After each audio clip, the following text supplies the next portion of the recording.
That didn't feel right. Let me one more time. Oh yeah, that's good enough. Damn it, that threw me off too. What up, y'all? It's your boy, the one and only A Switch, aka who keep putting these damn chili cheese fries in my damn pocket, aka more jelly than peanut butter in your sandwich.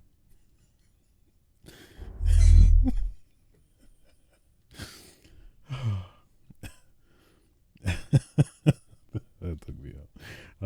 AKA the undisputed, uncontested, undefeated social distancing champion, AKA the Komaki Tiger Dropper. Bringing you yet another episode of Switches Sites, episode 119.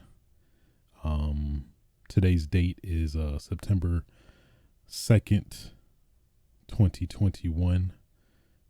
Do you remember? I'm just gonna leave it at that. It's up to you to. If you don't know what that means, then I'm not gonna help. If you don't know what that means, I'm not gonna help you. Earth, Wind, and Fire. That's all you're gonna get. Yeah, man, it's crazy. September. It is September already. Yeah, September. Man, it's crazy. For those that don't know, Switches Sites Podcast is a podcast where your one and only talks about video games and other related stuff. Yeah, which is games, of course. But at least at least taking a look at the world right now, I mean, oh my God, it's I mean, the pandemic was I can't even comfortably say cool and all, because it really is not. But then on top of that, we got all these hurricanes going in unprecedented places for the first time. I'm not gonna lie, I'm a little concerned now. I mean, I was concerned with the pandemic, but now I was like, okay, the universe might be trying to tell us something, and we're maybe not getting it. I don't know, but yeah.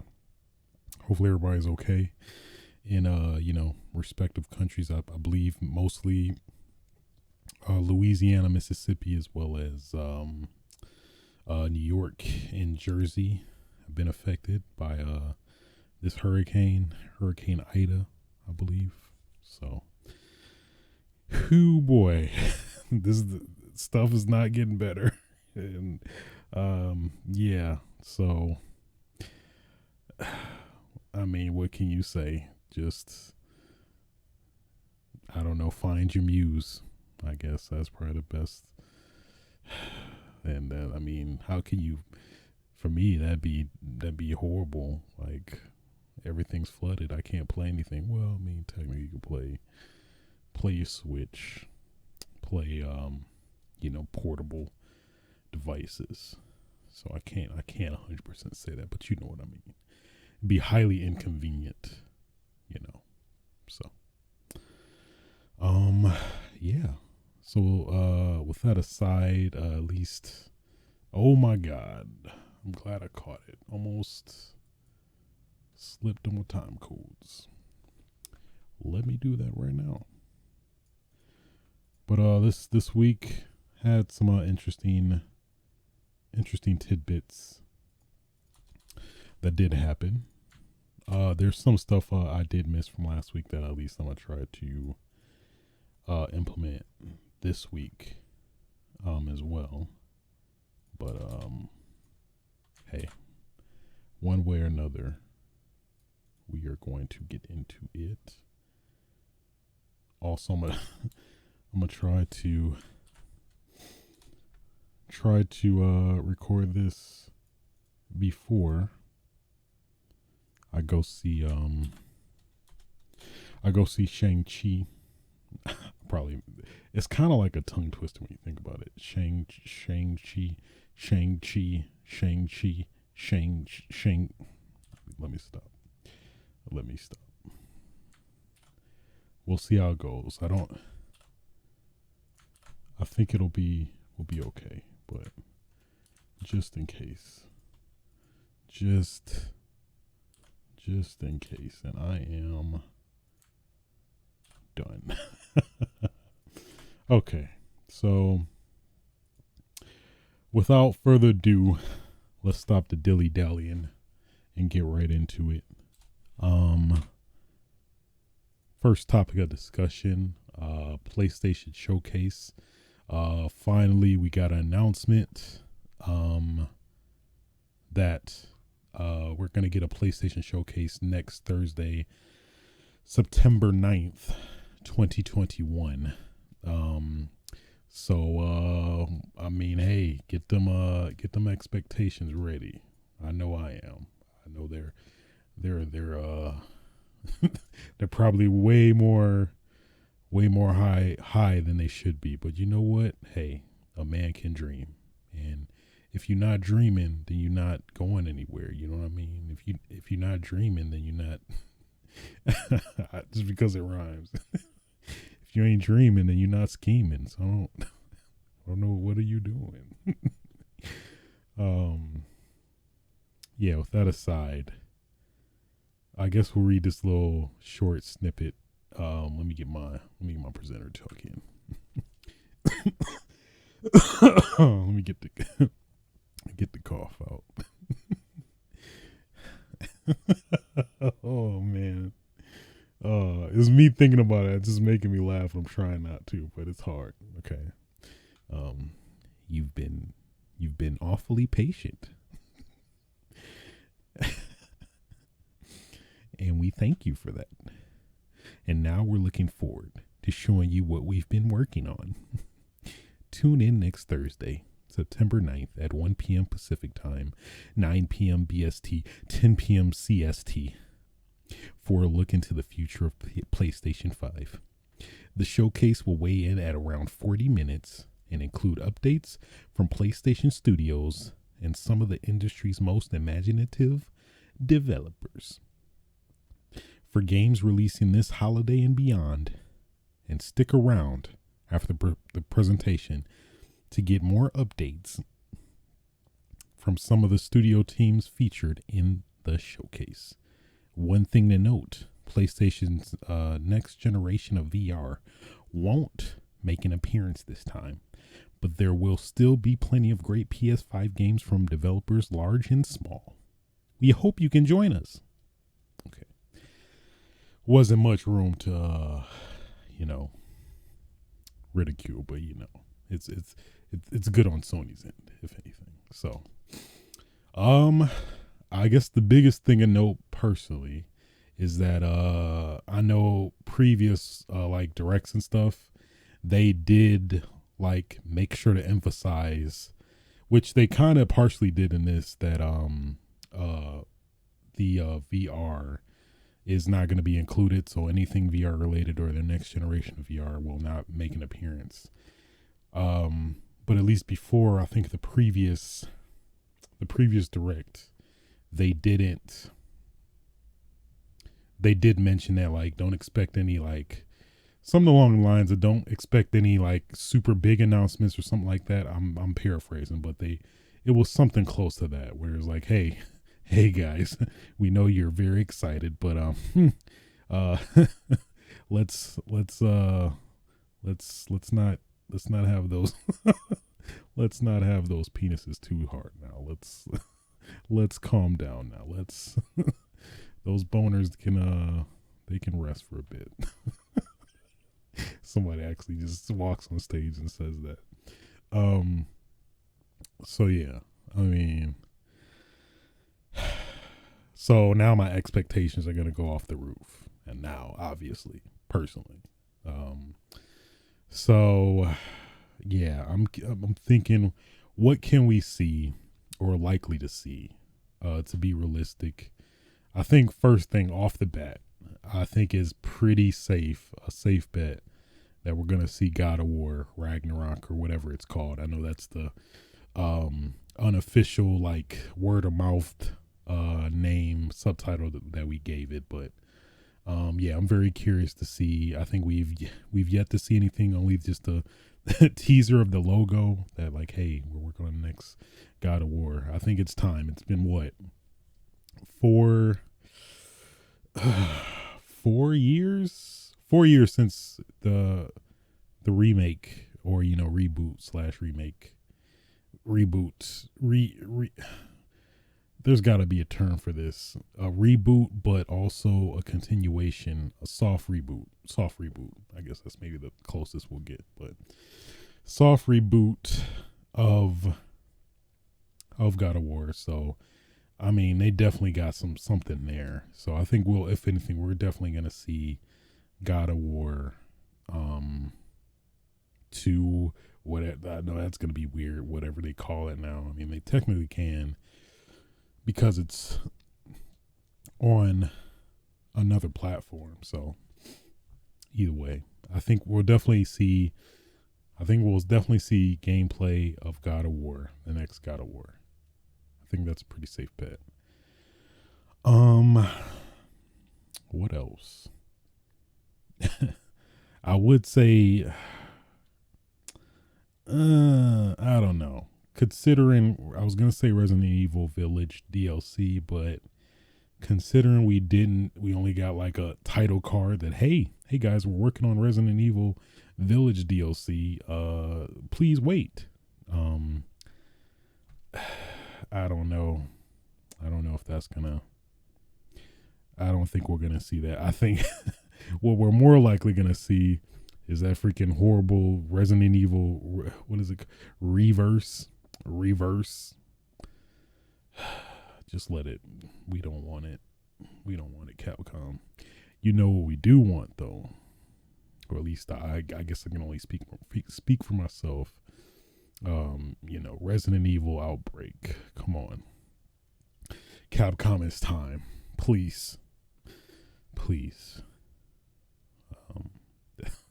It's just me hoping. That's just my personal. I did put some personal matters into this, and I'm sorry. I took off the realistic hat, put my fanboy hat on. I'm sorry. I apologize. What else? I mean, sticking on the Resident Evil train. Choo choo. I think we could potentially. I think it's possible. I think we could see a Resident Evil director's cut. I don't know how they would name it, but basically it would be specifically Resident Evil 2 remake and Resident Evil 3 remake, both bundled, and both having additions to the game, including this is very oddly specific. I know I've probably brought this up before, but I just want to put it to existence either way. I think we'll see. Yeah, Resident Evil 2 and 3 director's cut.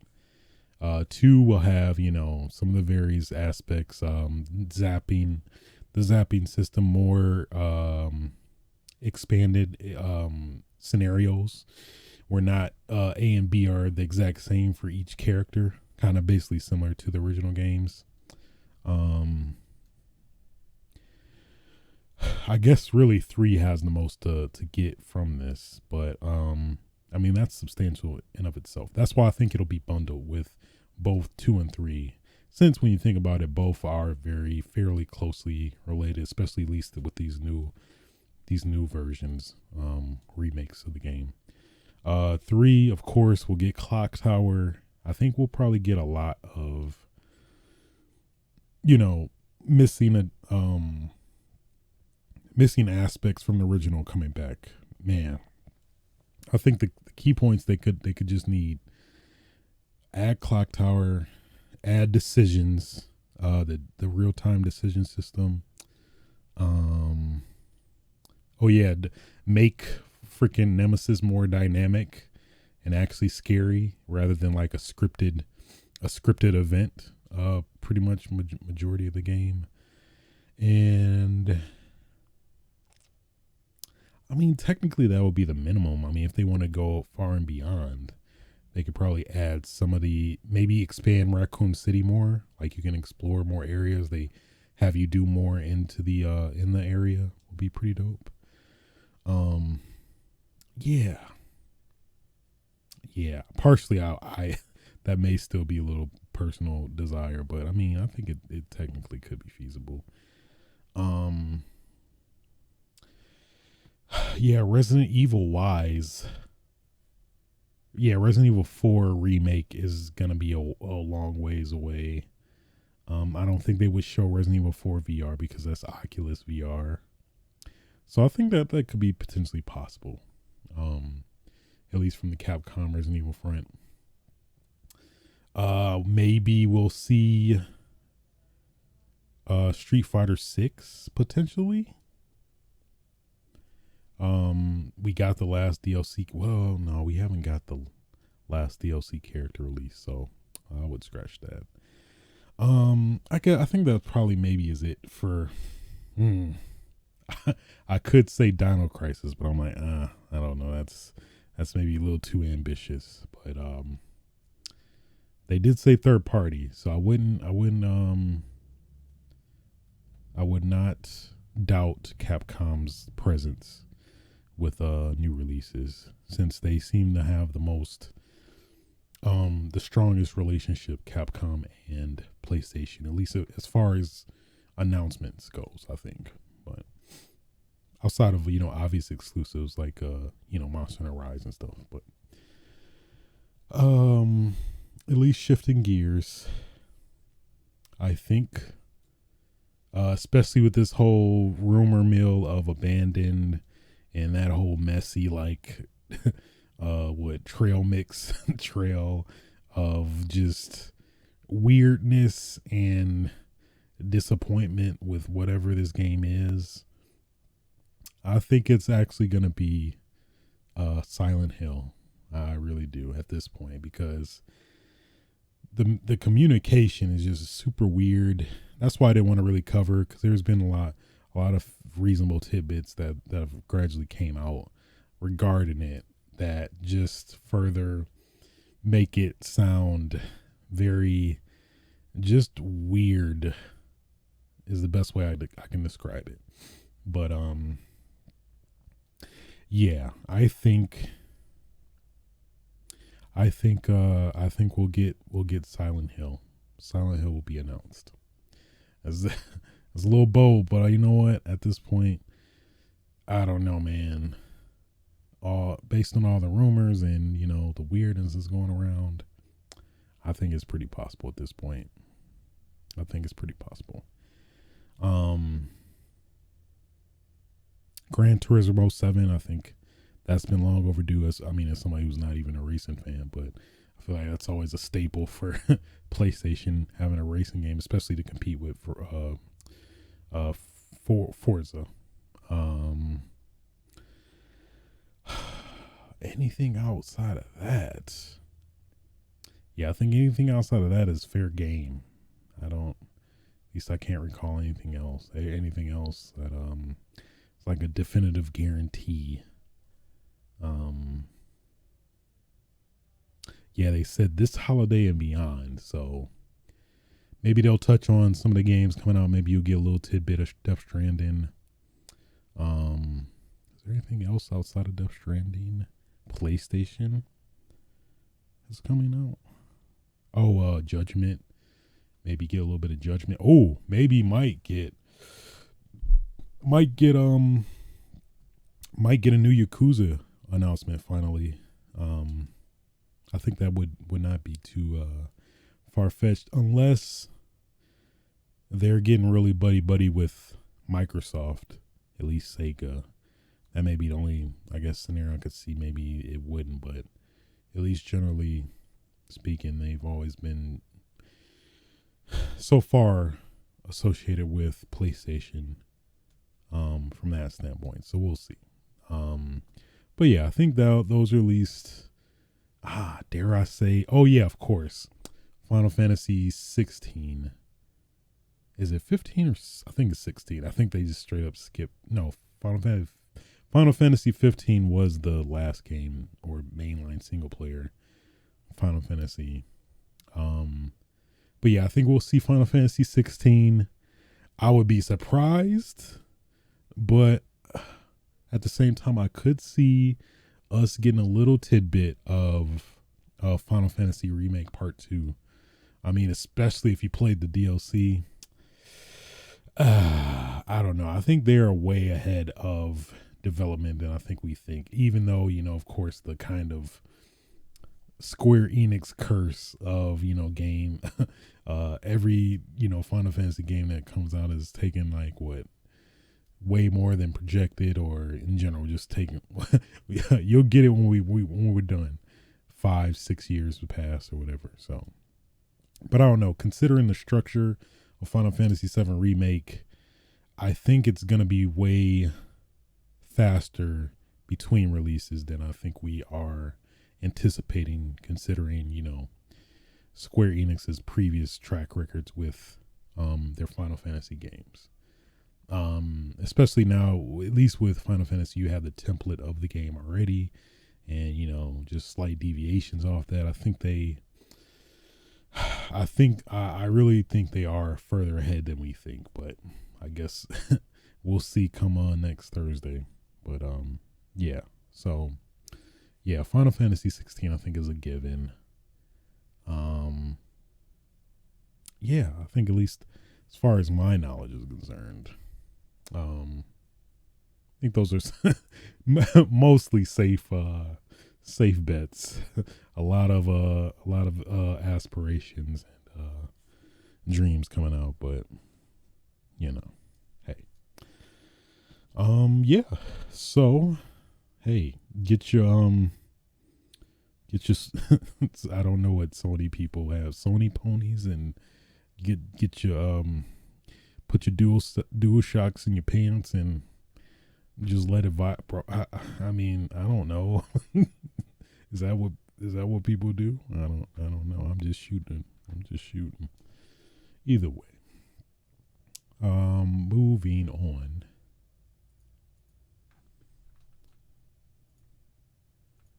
Suda51. You already know. I have to. It's my obligation. It is my duty to push the Suda51 agenda. Okay. As you guys may or may have not known, No More Heroes 3 is dropped.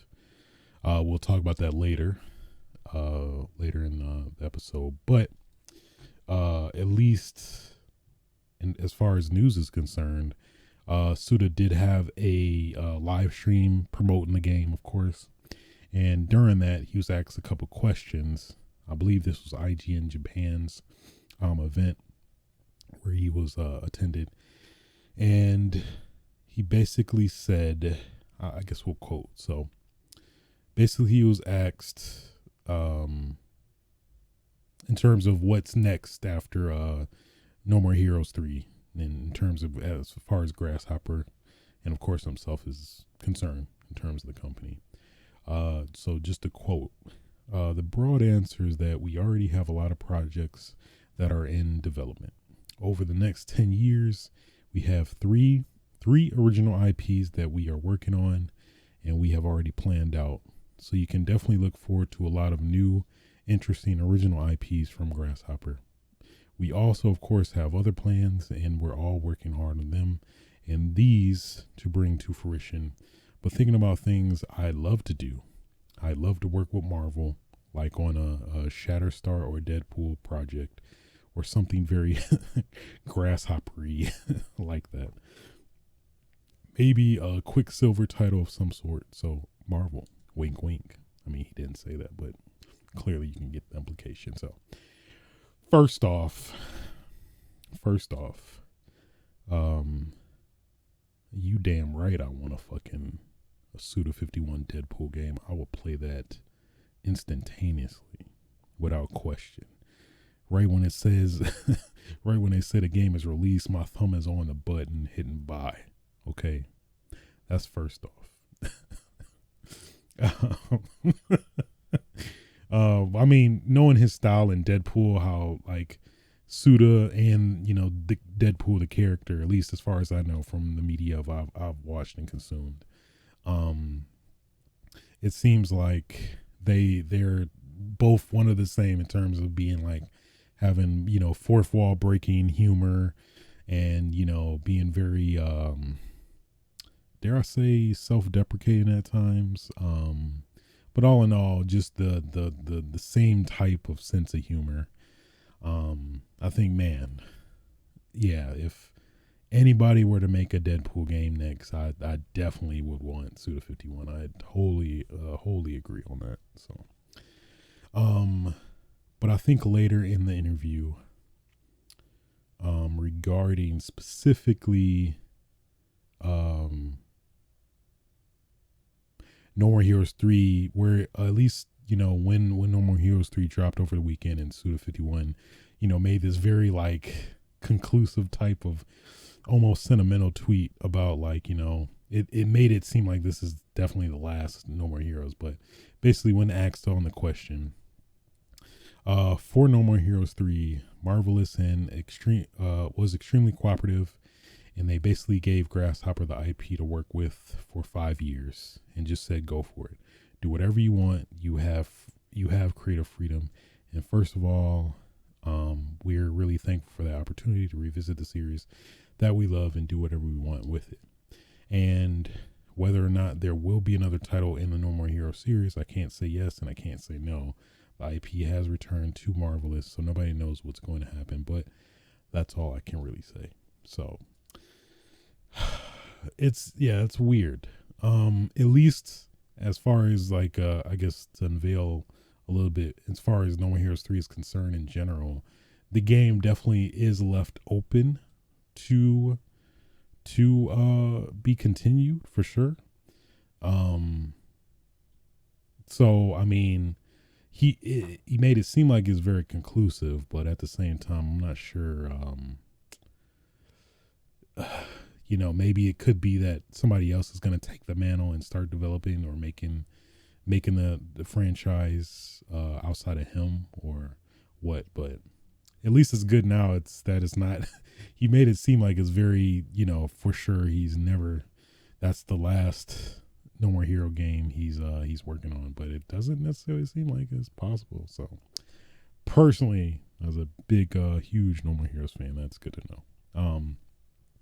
But I believe also he said that he's working on 5 games, that there's 5 new games in production, and I guess going back to what we said earlier, but basically there's going to be 3 original IPs that he's working on, and then so obviously that leaves 2 in terms of either, obviously I think there's going to be a remake or remaster. So at least people are thinking Hotel Barcelona, which I think that's already been like speculated for a while now in terms of the new IP. Flower, Sun and Rain remake as an existing IP that's being remade. I at least from some of the research, I've never played the game, but it seems to be kind of like an adventure. I guess think maybe Myst kind of, but like just a standard adventure game, with the Suda51 style to it. So I think it only came out in Japan. I think they came out with a DS remake or a remaster. Technically not a remaster from what I've seen. It seemed like the footage and overall game is a little lower quality, of course. And I think this game, which I think was a PS2 game, I want to say. Let me actually fact check that real quick just to be sure. Graphically, it looked like a PS2 game. And then it was remade technically on the DS, but PlayStation 2, yeah, okay. Just want to be sure. So yeah. Um, I guess the obvious other new IP that for those that may not know, for I think personally I definitely would want. I'm a big fan of it, but Killer 7 definitely would like a remaster or a director's cut version of the game, since at least through various interviews with Suda, he basically explained that like a significant amount of the game was cut. Aspects of the game was cut, like 3 to 4 hours worth in terms of cutscenes and other various things like that. So knowing how just that game is, as it originally came out in terms of original release, man, like just thinking how crazy that game is with its current release, just thinking like how much more can be like kind of I don't know, expanded upon, that at least we aren't aware of, that I totally would love to see that, just knowing how crazy Killer 7 is as a game. Whew. Killer 7 director's cut or whatever. I mean, it feels like that's the popular term nowadays. Now PlayStation just ruined it. Every single game that's what seems like slightly upgraded is a director's cut now. But at least in this scenario, I think it's the more accurate use of director's cut, considering that a lot of unreleased stuff being put in the game to play that version of the game. Then it's like, director's cut is like, in my opinion, is stuff that was maybe intended to be in the game that was cut and implemented in this version. But I don't know, it feels like it's kind of counterintuitive for how it's commonly being used with these new IPs these days. But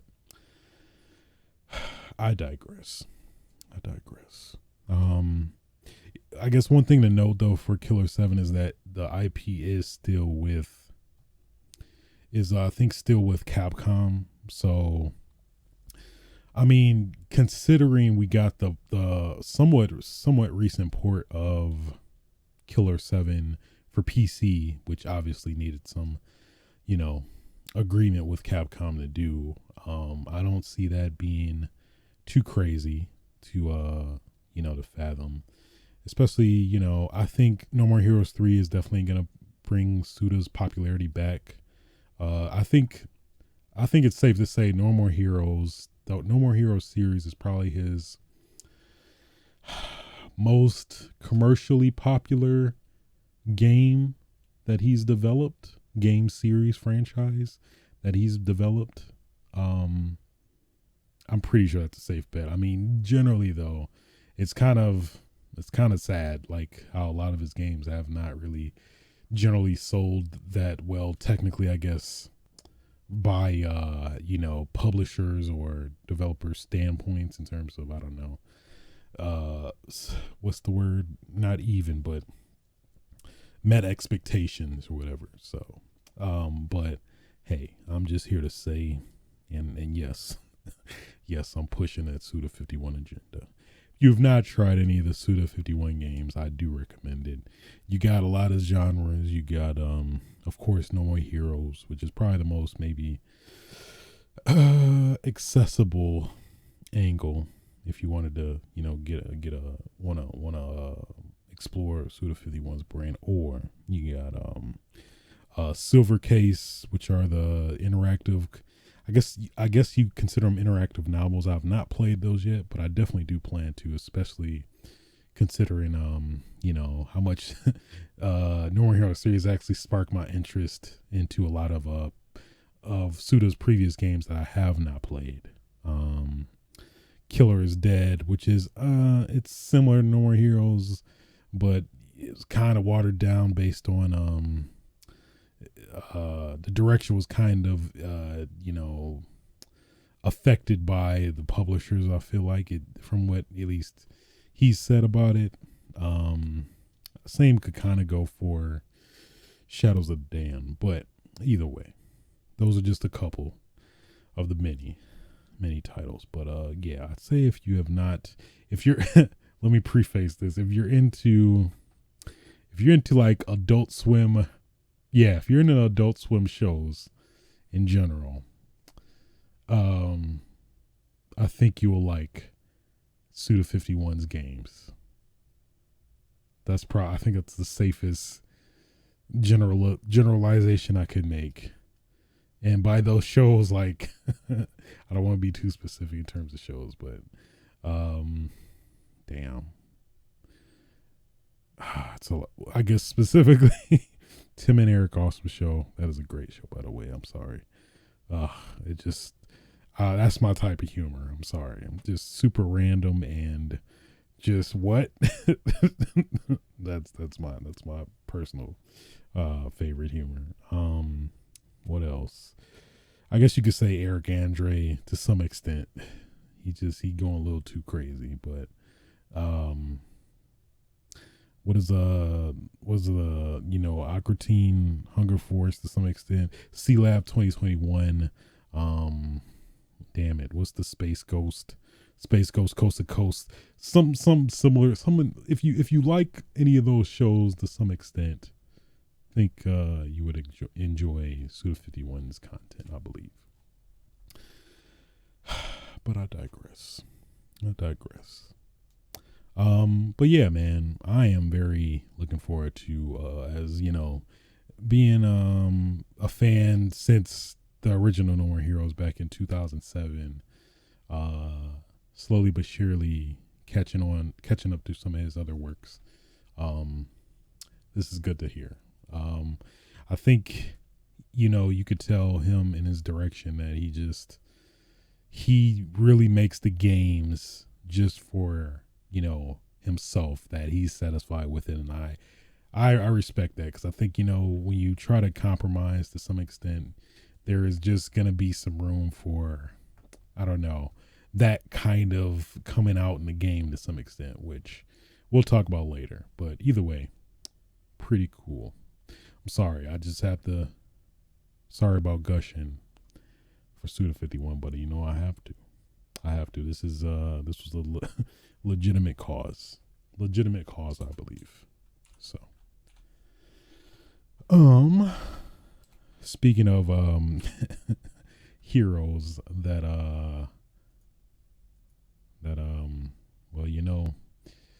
I guess heroes in general, highly respected people in the video game industry, at least personally I respect. Tashahir Nagoshi, for those that don't know, I'd say pretty much the godfather of the Yakuza series, basically. I guess generally the director of the Yakuza games. I'm pretty certain many other games. I think he had some assistance with Virtua Fighter, as well as I guess Shenmue, which technically I guess it eventually made him make Yakuza after I think he had a falling out with Yu Suzuki, who's the director of Shenmue. But either way, Tashahiro Nagoshi, apparently China's company Netease, which I think is maybe a sub company under, of course, the infamous infamous juggernaut, monopolistic juggernaut that is Tencent, basically like the the Disney of video games. It feels like, to me at least. I'm pretty sure there's other game companies that are more worthy of that title and are more accurate, but just to paint the picture, apparently it hurts me to say this. They're in negotiations to basically poach Tashahiro Nagoshi from Sega within their company, to obviously do whatever. I think actually Nagoshi is actually even higher within Sega, on top of directing Yakuza, but also doing more higher stuff, essentially. But man, whew, that's that man. It's still in negotiation, so it's not, at least as far as we know as of today, Thursday, hasn't been solidified, but it at least is in the works. So yeah, that's it's gonna suck.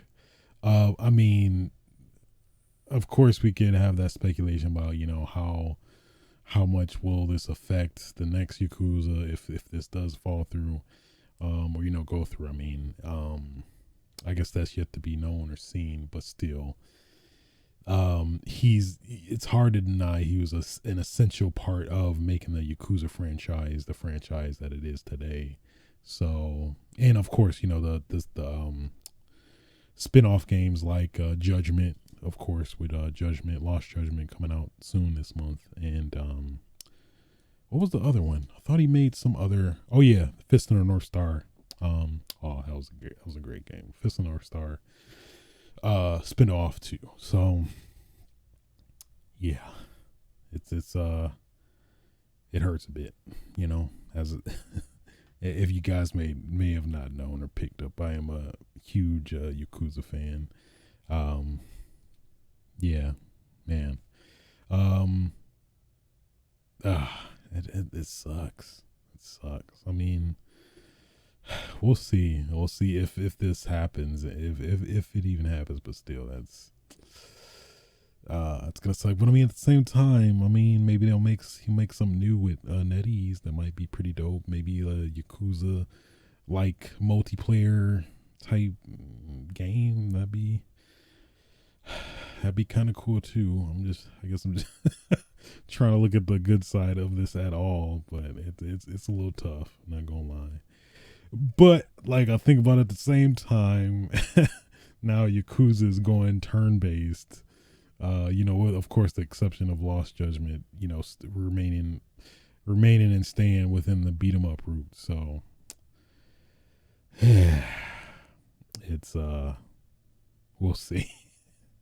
We'll see. But yeah, man, as a Yakuza fan, whew, that hurts. It hurts hurts the heart a bit, you know. A part of me is gonna go away when Tashahir Nagoshi leaves Sega. Like, oh, my soul. Oh, my soul. Was that like Final Fight when you wreck the car?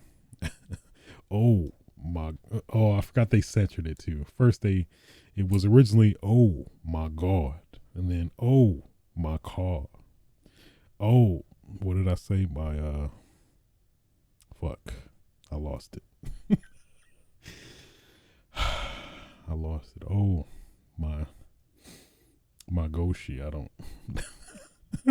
that's what I say. Oh my Goshi. We'll see. It's not looking good though, but we'll see.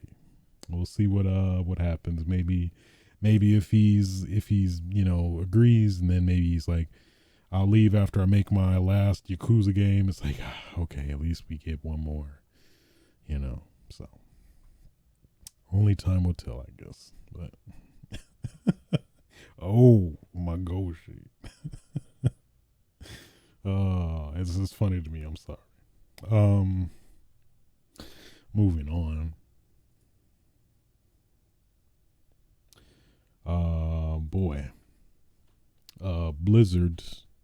Of course, you know, the people who have been pretty reckless in regards to you know, of course, sexual assault allegations and just all types of just HR violations up the ass, of course. But you know, basically one thing they thought that would you know, help them be deemed better in the eyes of us as fans of you know, their games, apparently is you know what, let's rename one of the characters in Overwatch that we named after one of the sexual assault people, more or less. And basically, I guess that person was Jesse Mcree, I think is the full name, who is, Mcree in Overwatch, the cowboy with the pistol. They're like, it's high noon. Oh, everybody's, oh shit, oh my god. It's high, oh shit, oh I'm just accurate though. It's high, oh shit, where is it at? But yeah, so basically they decided that they're going to rename Jesse to whomever, at least in the thread with my friends is Shoots McGee. That's pretty good. Shoots McGee, man. That's I'm a proponent to one to have a Shoots McGee, the official replacement for what's his name in Overwatch. That'd be very welcome and appreciated. Let's all put that in the tally officially for that to be in the running. If there's some name vote submission, please put that in there. Shoots McGee, credit to all of my friends in that respect. Put that in there, please. Something Dupree. Hear ye Dupree, that was my personal submission. I don't know if that's gonna have any staying power, but you know what? I mean, hey, we just one could dream, but I mean, either way, this is of all the things you could do to try to make yourself seem, hey guys, hey guys, we've heard you. Yeah, we fucked up. Having a Bill Cosby suite, that's probably not the best.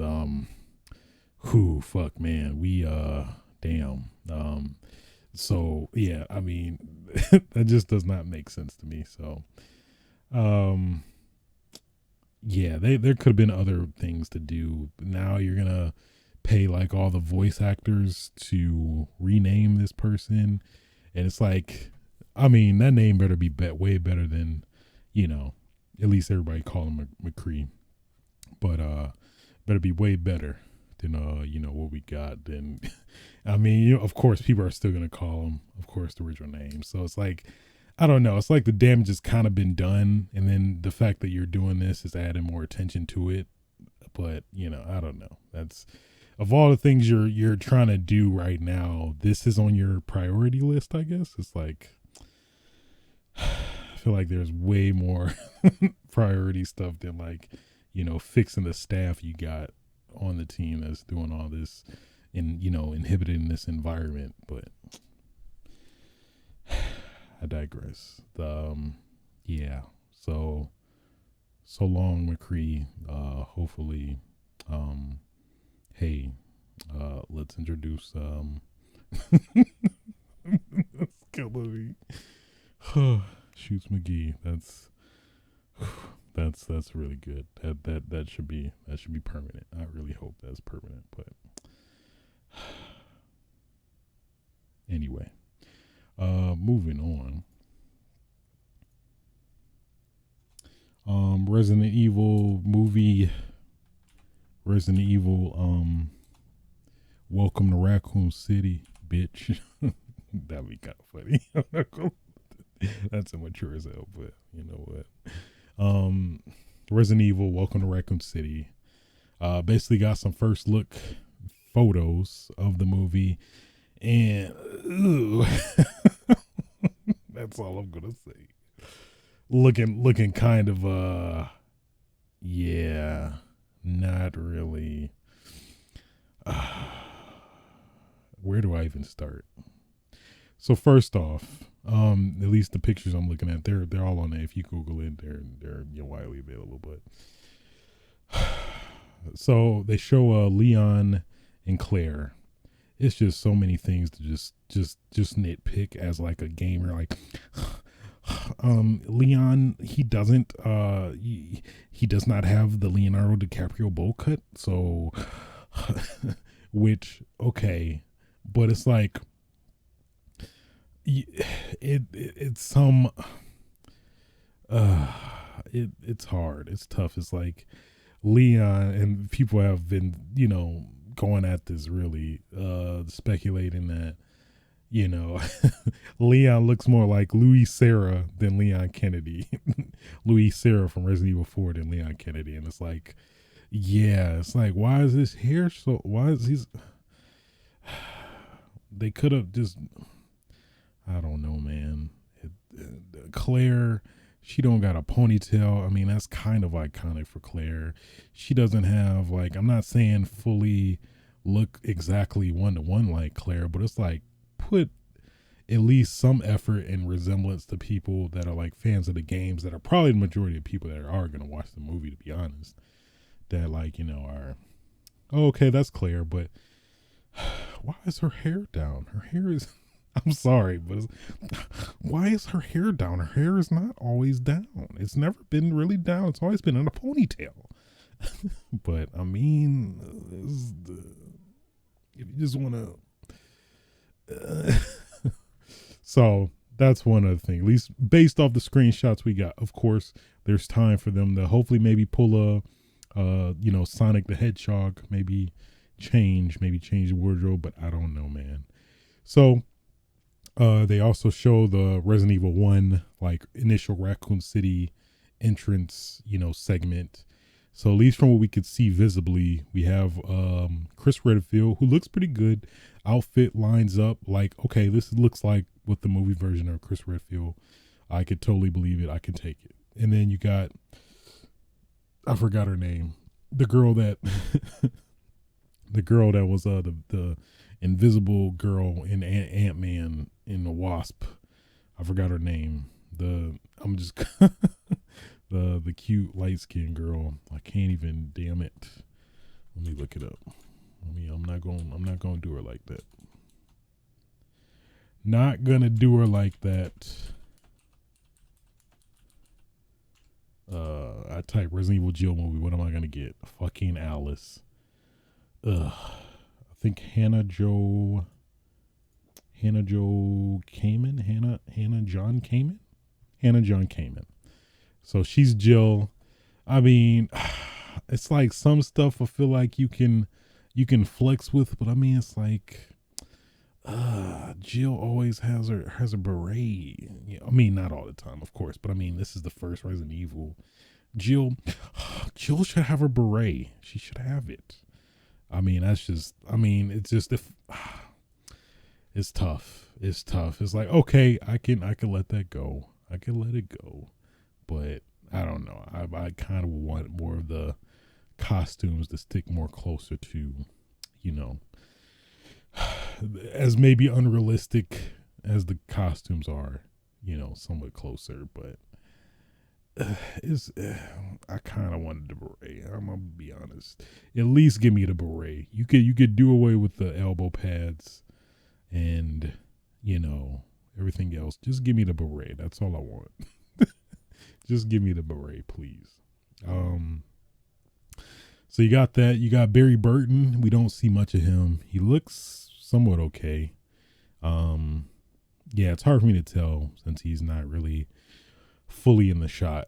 And then you got Albert Wesker, who's just, I guess, I mean, he doesn't have the shades. I feel like, I don't know. I feel like there's just some iconic things you should keep on the character from their, respective counterparts to help with, I don't know, just, yeah, I don't know. It's just, personally, it's just some aspects that I don't think you compromise for the character, which in this case, I feel like Albert Wesker should have the shades. Shades at night has always been Albert Wesker's MO, And then they show Lisa Trevor, who was in the remake of Resident Evil, wasn't in the original game, and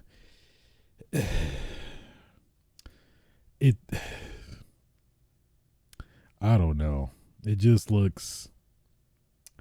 And why is hair coming out of her eye? Well, I guess because it's a mask. Okay, I understand. I can live with that. Yeah, maybe after I see her in action, it might be more believable. But at least as far as it looks now, it looks kind of a Halloween costumey Lisa Trevor, which I guess technically was Lisa Trevor to some extent, but you know, she was more just, I guess, lanky and I don't know. I want to say bendy, but bendy. I don't know. It just what she never stood up like she's standing right now. If that makes sense. I'm sorry to be really critical about that. I mean, but it's like, well, I mean, we had the freaking whole seven movie run of the original Resident Evil that totally obliterated the lineage of Resident Evil in terms of movie form. So, to be honest, I think this is valid. I think it's pretty valid in terms of some indication of where they might, you know, take their liberties in terms of the movie and story plot and whatnot. So we'll see. It probably will be different in action. Maybe Jill lost a beret. Maybe Wesker got hit by a zombie dog and Chris saved him and then his glasses got destroyed. We'll see. I'm not too optimistic about it, but I mean at the same time we'll see. I would like to be surprised. Maybe these are trick shots, you know, tricking us to speculate, and then in turn it's like, it's like, no, we're doing this to actually get you to get, you know, excited when we actually make the changes to show that we actually are listening to you guys, similar to like the Sonic movie. That might be way too high Q of honestly these people would care for anyway, in terms of like, I don't think they would want to do something that like high level of IQ, but who knows? I don't know. Either way, I mean, there you go. So I guess we'll see. I mean, I'm still gonna watch it either way, because I mean, I care, and that's why I'm talking about it, because I care. So, but it's fine. It's fine. And that concludes the news for this week. We'll get into what I've been playing, which has been. Let's see. Let me copy something else I did not do. We will format. No. Control Z. Do that. Format. Bam. And then put the codes. Copy.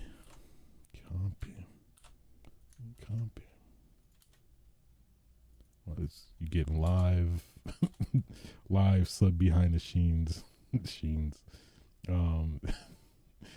Yeah, so Monster Hunter Rise, the Akuma DLC came out. Of course, the only way you can get it is you gotta earn it. So I was playing the quest with some friends to get it, and these playing we were playing, I think, some EX version. I don't think it was necessarily necessary, I want to say, or maybe it was some aspect or ingredient that you can only get by doing that one specifically, which it seems like Monster Hunter's MO to do like ridiculously hard quests, so to be as a litmus test for people like, okay, who they messed up this EX Rajong, so hey, he's good to go. So either way, yeah, fighting this damn EX, at least it felt like an EX Rajong, and getting our ass whooped. We was getting our ass whooped a couple times, but you know what? Hey, it's not a battle of well, what do I say? Not necessarily skill, but attrition. You got to keep going at it. So we didn't give up. And thankfully, sure enough, whooped his ass. Succeeded. Got the damn Akuma skin. And it's good. It's great. You put it on. all your voice lines are Akuma, so you get your ass whooped. All right, or says some shit like that. I forgot, but go Shinken. I mean, that's my attempt at Akuma, but yeah, it's pretty great. It's pretty great. I guess there apparently was some emotes. I'm assuming you have to buy those. I didn't buy them. I was like, I don't like Akuma that much to buy the emotes. Maybe if it's on sale. If it's like $2, I'm like, you know what? Let me.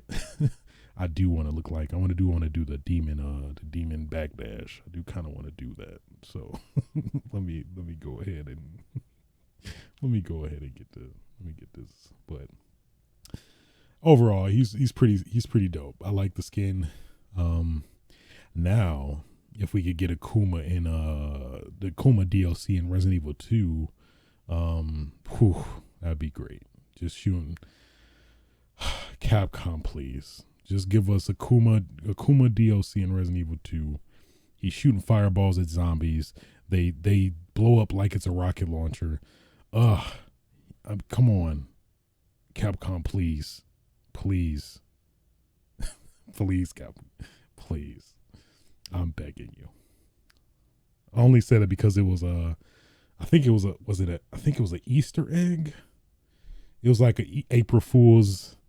I think it was an April Fool's version of a EGM magazine back in the day. Shouts out to Electronic Gaming Monthly, RIP.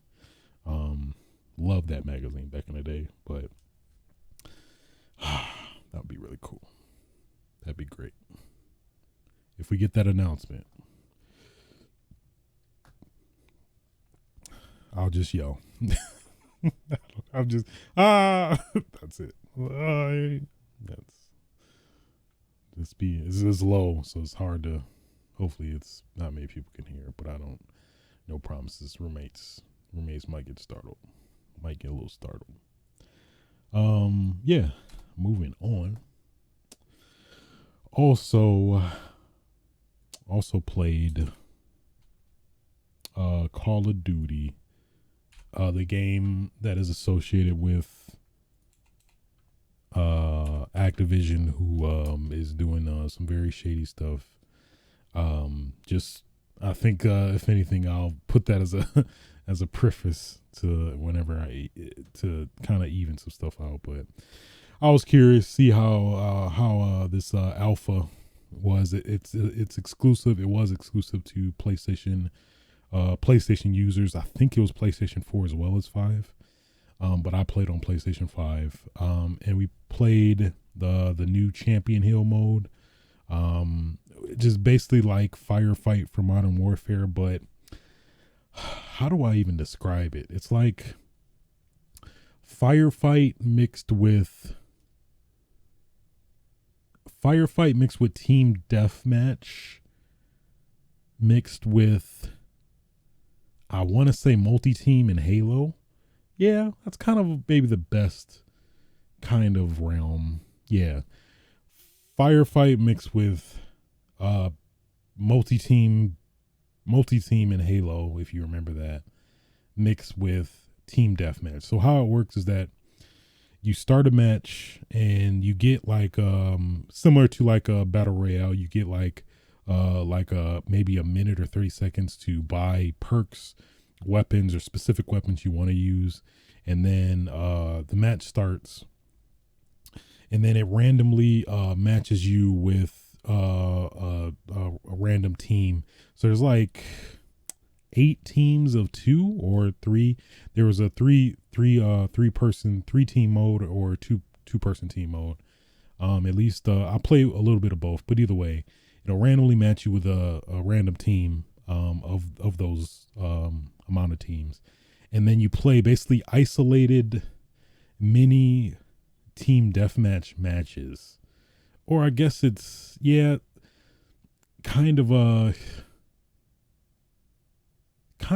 like, I guess, Gears in a sense, where Gears is team deathmatch mode, where you have a limited pool of lives, and whomever team kills the other team the most of those allotted lives. I think it's three. I think it's three, and I think it varies or scales based on, you know, excuse me, the team type. So if you have three, I think it might be a little bit more than the two, but either way, played that. And yeah, essentially within that, you know, when you win, you basically, that keeps happening after each match. And then eventually you get to a match where there's like halftime type of deal where you get again to select perks and weapons and stuff. And then you'll go back into it. And then basically the last person that, you know, survives, wins essentially. Pretty cool mode, pretty different. Something about it just doesn't feel like it never gave me the vibe like, man, I'm definitely going to play this all the time. This is watch over team, watch out team deathmatch. No, it just does not seem like that at all. So, yeah, I don't know. It was fine, but, yeah, the mode was okay. I maybe might try it if I even consider buying Vanguard, which I'm still on the fence about. I'll maybe try some of the betas that are going to come out later, see if I feel any better. And I guess that was the other huge issue I did have with the game, at least with the alpha build that I played this past weekend, was basically when you take damage, at least in that current build, the screen gets ridiculously dark where you can barely see anything, and it, of course in turn can't see the enemy that's shooting you, so of course you can barely aim, and in turn you basically are at a huge disadvantage, which it got to the point where I was just like, you know what, I'm done. I'm done. So I pretty much played like I think 3 to 4 matches, and I was pretty much done. Went back and play the next game that we'll talk about. But yeah, I don't know, man. We'll see. And then it's kind of weird that, like, you know, of course this game is set in World War II, but then I guess apparently, according to some people, technically there were red dots for weapons back in World War II. I'm assuming not as, of course, advanced as it looks in the games or in this game, but it was still weird nonetheless. So basically you're using a World War II weapon, but you got like what looks like a Modern Warfare red dot on it, which is it's a little weird. I don't know. It's like, I don't know. I just pick one side, but I don't know. I mean, personally, I do like red dot. So maybe that might make me want to play this, you know, more than other World War II games, which I've generally not really had a long, like, I guess, a long trek in playing. So we'll see.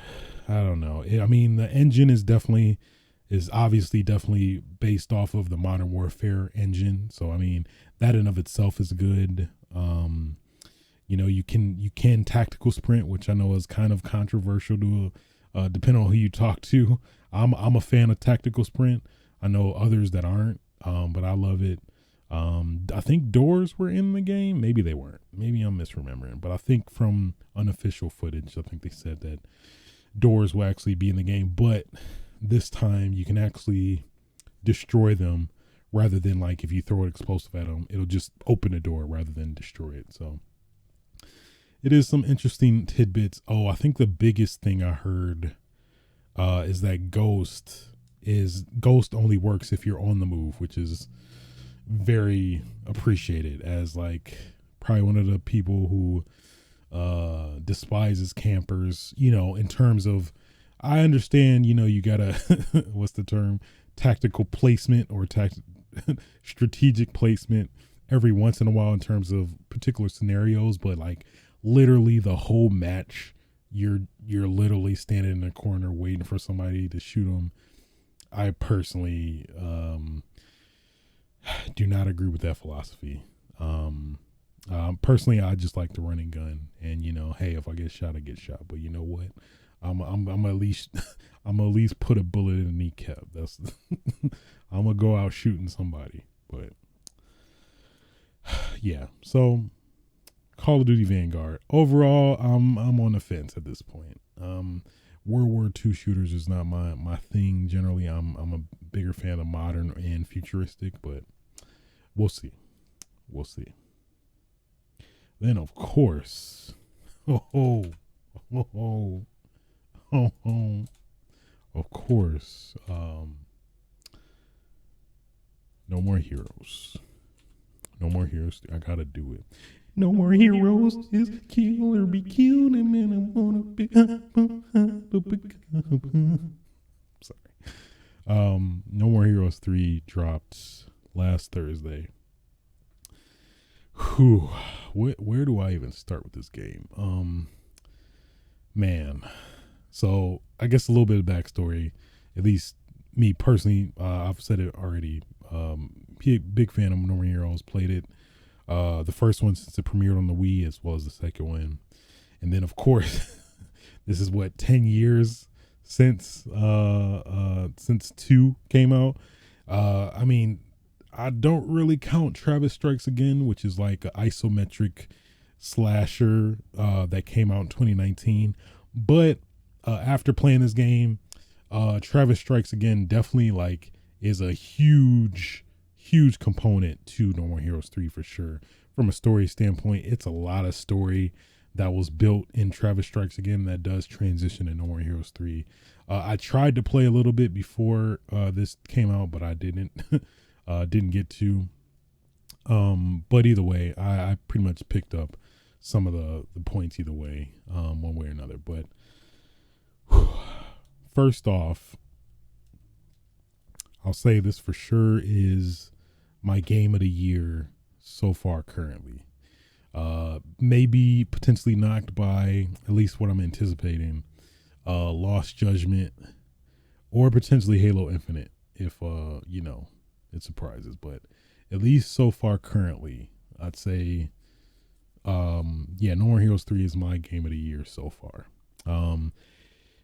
It's hard to describe this game, man. It's like really a game you have to play to really understand, but I'll try my best. At least if you aren't familiar with like Suda51's direction, at least specifically with this game, and I guess the No More Heroes series in general, the game generally just has a lot of style, confidence, and just immaculate presentation. That's just like really the best way to describe it.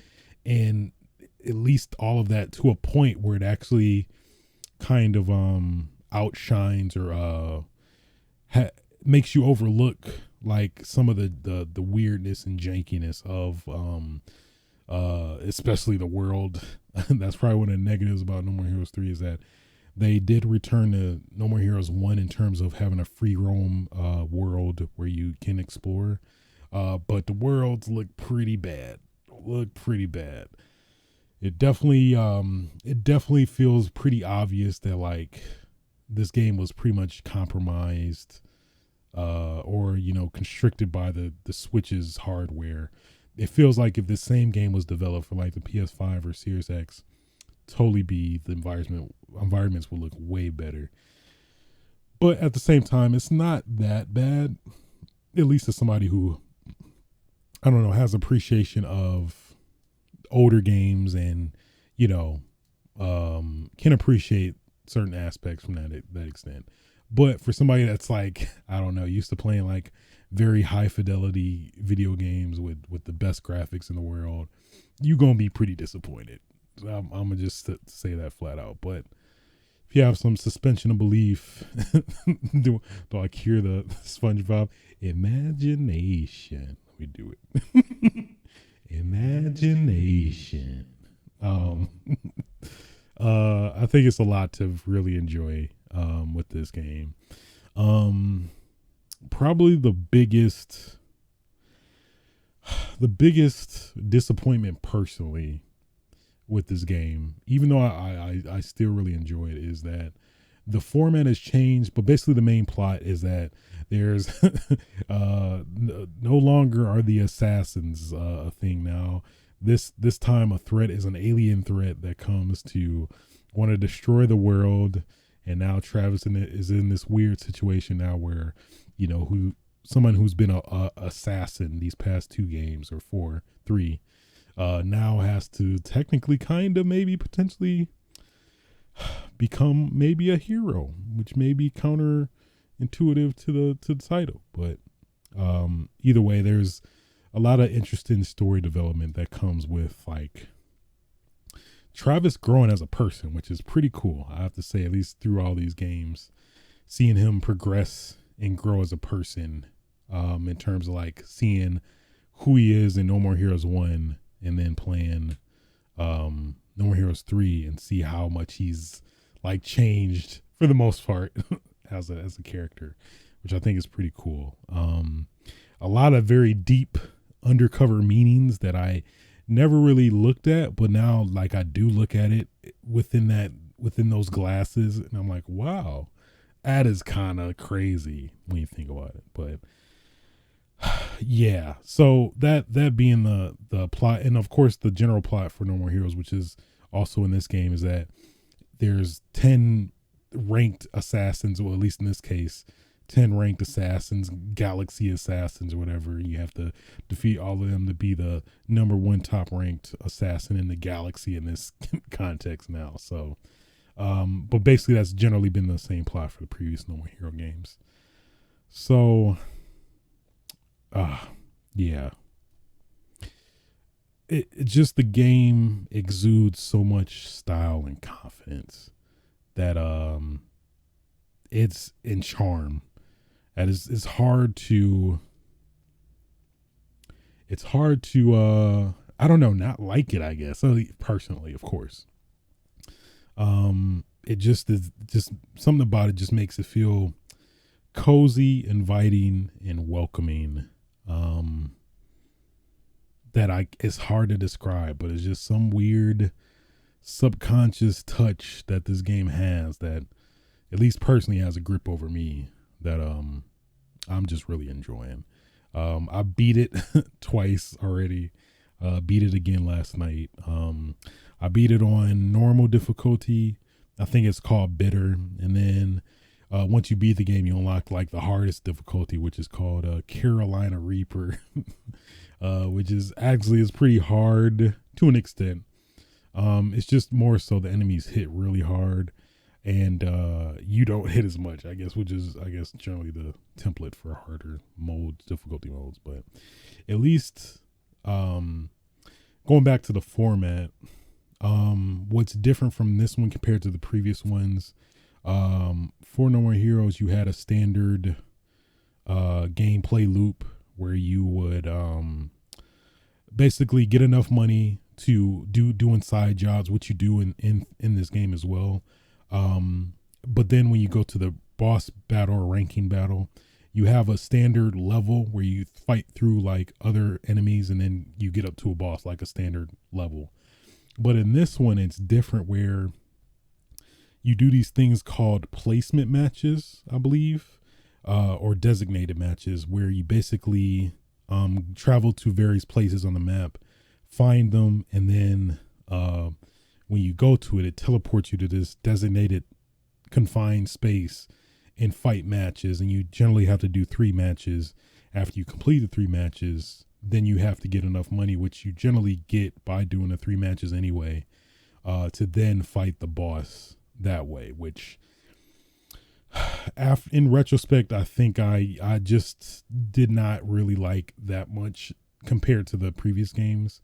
It was fine, but I definitely would have preferred a fully blown linear level that you play and then work up to the boss. It felt like there wasn't really much of a build up in terms of like the character, getting a sense of who the character is or the person you're fighting is, which you kind of somewhat you kind of got a little bit in the previous games. So yeah. Then outside of that, you only have your one beam katana. In the previous games, you had multiple ones. But it's weird. This game works like your combos change based on like, there's a tension meter, which basically dictates like how strong your attacks are and also how different your attacks are. So when your tension gauge is the highest, like your attacks are powerful, your beam katana is longer, which is kind of similar to the peon from No More Heroes 2, which is like a super long beam katana or saber really. But yeah, sometimes the weapon, the saber looks different and looks reminiscent to some of the other weapons you have. So it's weird. It's really weird. But I mean, as a constellation, they do have the Death Drive, which was in No More Heroes Travis Strikes Again, which gives you a lot of flexibility. Like you can slow down time. You can have basically a ceiling turret, and then you can also have a dedicated drop kick, as well as like a force push with what at least what it looks like. And that does add a lot of variability to the gameplay as well as the enemies. The enemies definitely are the most diverse in terms of their behavior compared to the previous games as well. So it's weird. Like all of the characters have their nuances that, will encourage you to play a certain way, which in turn, makes the combat more interesting than technically the previous other ones. But I don't know. It's weird. It's like aspects I like and then aspects I don't like. I guess the main one, being the lightsabers, the lack of variety of lightsabers, at least being able to swap on hand. What I felt would have been the next logical step, since from No More Heroes 1, you can only change your lightsabers in your drawer at home. And then in No More Heroes 2, you can actually, they're on your, pockets and you can swap them like during the game, during any fight you're playing. Pretty much, well, not necessarily on the fly. There's a bit of a delay, but either way, it was fine. But I felt like the next evolution to that would have been kind of similar to the Yakuza games, at least Yakuza 0 and like Kiwami, where you could switch styles on the fly. I feel like it would have been, I think it would have been the next logical step, at least, that, you could actually swap your katanas on the fly and like, do some really dope combos, like using the various combos in certain ways at certain times and various situations. I think that would have made for even more interesting gameplay than what we got. But I can say at least the combat is definitely the strongest it's ever been in this game from a general standpoint. Personally, I do like the standard, switching between the beam katanas and like, if I'm facing a different enemy, I should probably switch. But this one is not so much. But there is nuances that, encourage you to play certain ways still anyway that does make the combat like probably the most engaging, I'll say, out of all the No More Heroes games. So yeah, so with all that being said, and I had some more time to think about it after playing it a second time. It's like I needed some time to really solidify my thoughts about how I really felt. And yeah, after beating it a second time, it is definitely a fantastic game still.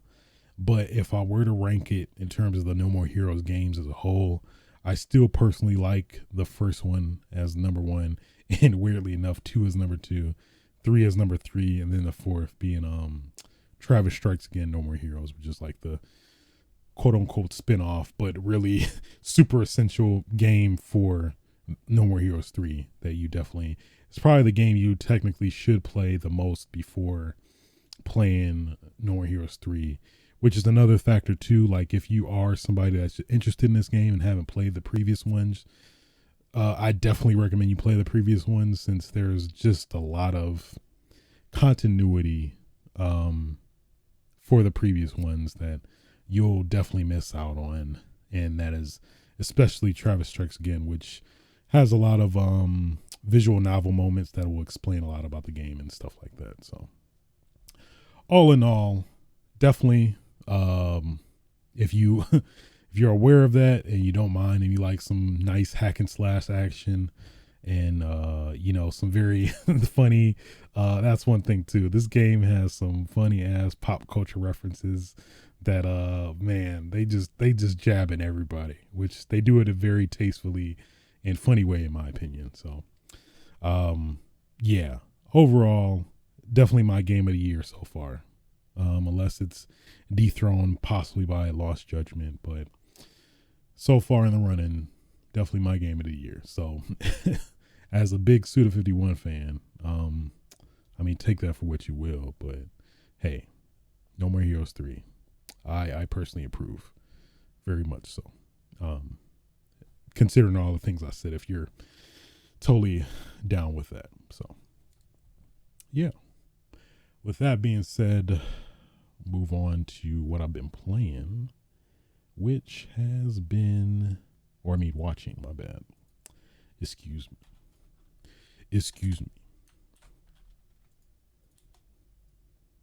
So at least watching Marvel's What If. This episode was actually pretty interesting. I mean, all the episodes to me have been pretty interesting and insightful. Kind of cool to see I guess what if. Yeah, so this episode, the plot was basically Doctor Strange. What if Doctor Strange lost his quote unquote heart? And I guess spoilers for this episode of What If, but basically it takes you back to the moment of the first Doctor Strange movie where he's driving and when he gets in an accident, I think originally he loses his hand somehow or his hands get messed up. But at least in this time, I'm not sure how it originally played, I forgot, but basically what's her name? His wife, I think she also died in the originally as well. I may be misremembering that, but either way, instead of his hands getting hurt or him getting hurt, all regardless, I believe his wife gets basically killed in the car accident, and basically the story takes place of him essentially trying to save her multiple times, but then it's basically fate, kind of, where it's like you technically can't really change it without having some very, very severe consequences in terms of the universe, which at least, of course, Doctor Strange, he's like, you know what? No, I want to save her. I have to. And then going down this whole road of corruption to try to save her. And then ultimately, when it comes to that, basically, more or less, the universe gets destroyed, kind of. But yeah, it was pretty cool though. It was pretty cool. Had a lot of interesting hints at like, what if this technically, considering this is technically kind of canon to some extent, maybe that this could be like, referenced in a movie form, like in Doctor Strange's sequel or the Spider-Man movie coming up. So I liked it. I'm liking the series so far. This might be a Marvel bias, but I mean, it's cool. It's fascinating to see like the different angles and what if this person did do this, but was this, seeing that nice unique spin on it, which I think is pretty cool. So yeah. Also watched Walking Dead. The Walking Dead, the final season. So we saw the continuation of what happened last episode with what's his name, Negan, being Negan.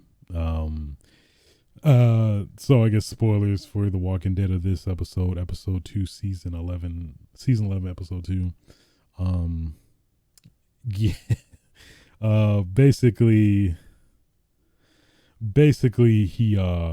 he redeems himself, kind of, where they come across some scenarios where they learn like, okay, maybe this isn't what we should be doing, kind of thing. And basically essentially they come to agreement. So basically, where the episode left off, where Negan was supposed to save Maggie, but he just let her fall. And then basically it makes it of course, big surprise to anybody, Maggie pulled a Glenn and basically managed to get out from under by going under the tracks and not getting scathed at all. And sure enough, came at Negan like, you tried to kill me, and then everybody was against him. And then what's his name, the one dude that was with Negan that Negan kind of convinced like, hey, we should go, and then he ended up going and taking some of the supplies, and that bit him in the ass too, because he tried to come back, and then he was like, hey, just let me in, guys. it was horrible. Hey, let me in, guys. This train car is locked. These zombies are right behind me. Please save me, guys. What are you guys doing? You should save me. They're like, we can't do that. And he's like, oh, come on now. And then he was so heartbroken. He like stabbed himself in the heart twice. He's like, oh. And then of course, it wouldn't be The Walking Dead where, he's just looking at the survivors on the other side. And he's like, the zombies eating him up, tearing his chest open and eating the intestines. And he's like, he's had that look of just disappointment and despair. Like, you did this. You did this. You see what they're doing to me? You did this.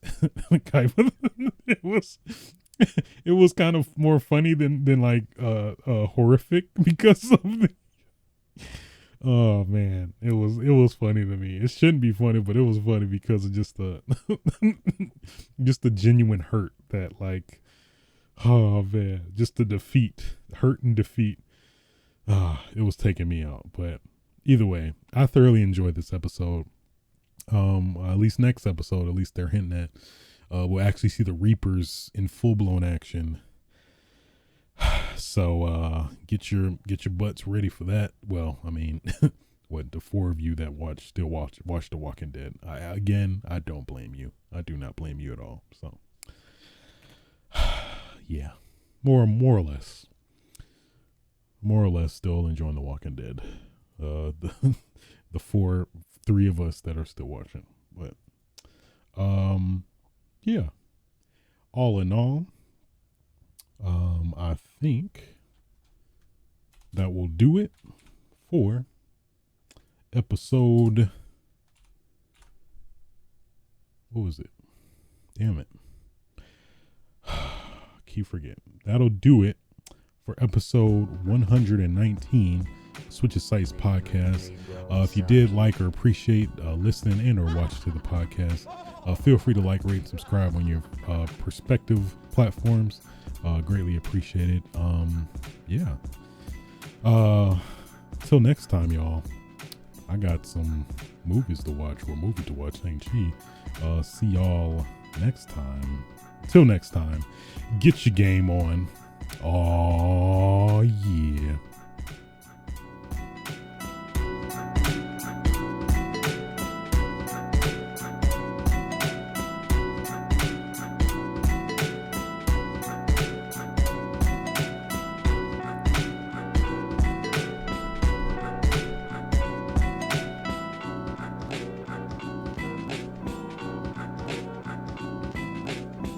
Nobody's safe.